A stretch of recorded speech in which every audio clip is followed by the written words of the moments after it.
জনগণ ভারতকে একটি সার্বভৌম সমাজতান্ত্রিক ধর্মনিরপেক্ষ গণতান্ত্রিক সাধারণতন্ত্র রূপে গড়ে তুলতে সত্যনিষ্ঠার সঙ্গে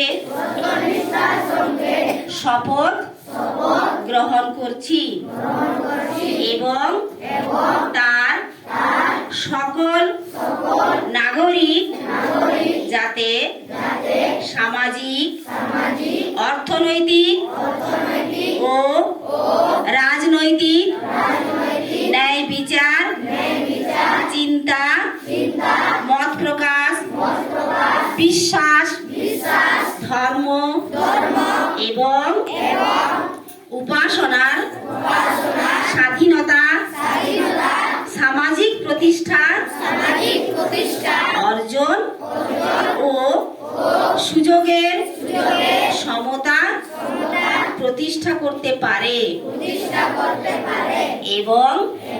তাদের সকলের মধ্যে ব্যক্তি সম্ভ্রম ও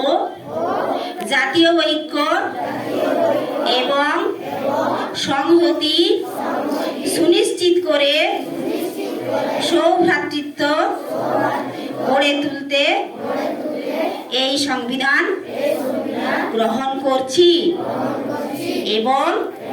নিজেদের অর্পণ করছি।